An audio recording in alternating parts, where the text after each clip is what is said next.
It is the best of times. It is the worst of times. In the year 2015, people have access to a breadth and depth of information unimaginable in an earlier age. Everyone contributes in some way, participating to create a living, breathing mediascape. However, the press as you know it has ceased to exist. The Fourth Estate's fortunes have waned. 20th century news organizations are an afterthought, a lonely remnant of a not-too-distant past. The road to 2015 began in the late 20th century. In 1989, Tim Berners-Lee, a computer scientist at the CERN Particle Physics Laboratory in Switzerland, invents the World Wide Web. Amazon.com is founded in 1994. Its young creator dreams of a store that sells everything. Amazon's model, which will come to set the standard for internet sales, is built on automated, personalized recommendations, a store that can make suggestions. In 1998, two Stanford programmers unleash Google. Their algorithm echoes the logic of Amazon. It treats links as recommendations, and from that foundation powers the world's fastest and most effective search engine.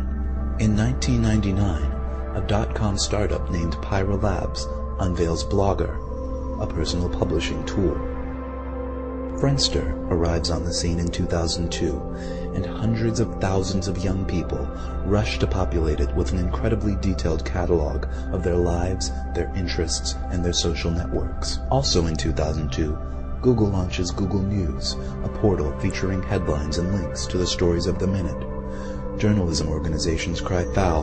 Google News is edited entirely by computers. In 2003, Google buys Blogger.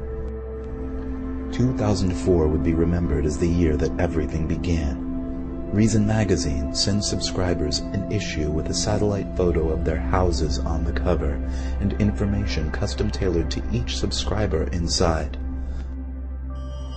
Google unveils Gmail with a gigabyte of free space for every user. Microsoft launches Newsbot, a social news filter.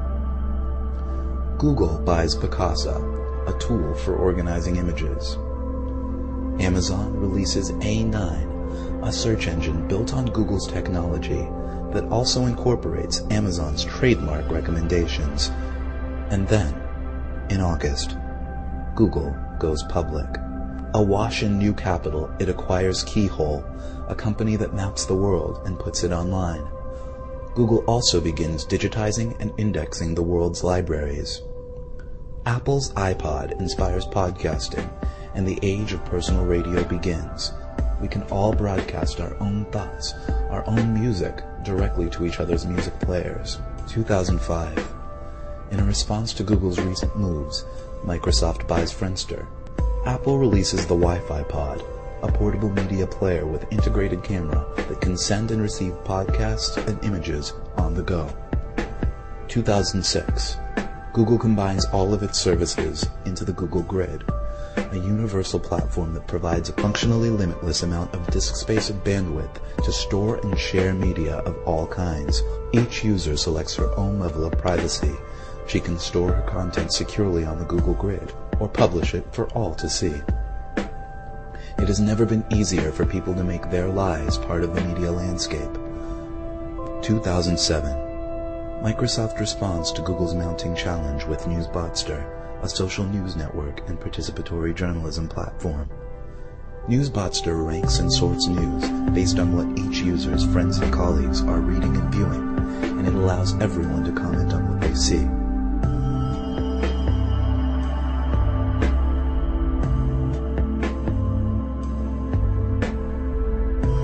In 2008 sees the alliance that will challenge Microsoft's ambitions. Google and Amazon join forces, forming Googlezon. Google supplies the Google Grid, an unparalleled search technology. Amazon supplies a social recommendation engine and its huge commercial infrastructure.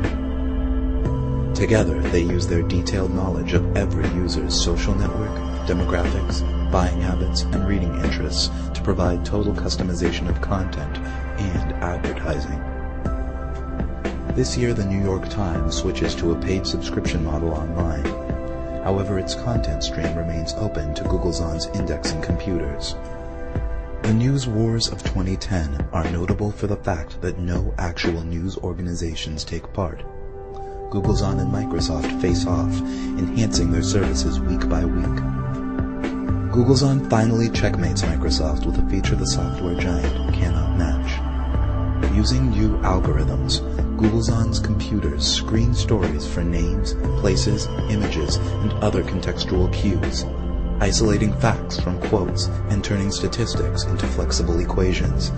Then, Googlezon resorts, recalculates, and recombines these scraps with our information. Our blog entries, our photos, our purchases, our lives. Suddenly, news is more relevant than ever before.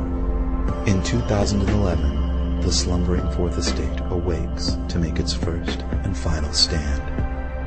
The New York Times Company sues Googlezon, claiming that the company's fact-stripping robots are a violation of copyright law.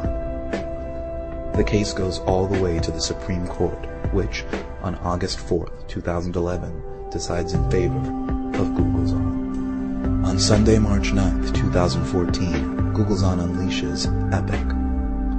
The evolving, personalized information construct is the system by which our sprawling, chaotic mediascape is filtered, ordered, and delivered. Everyone contributes, and many people get paid, a tiny cut of Googlezon's immense advertising revenue, proportional to the popularity of their contributions. Epic produces a custom content package for each user, using his choices, his consumption habits, his interests, his demographic, his social network to shape the product.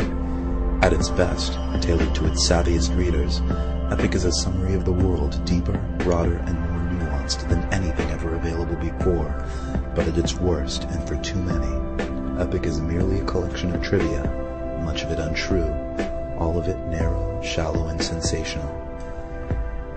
In 2014, the New York Times goes offline.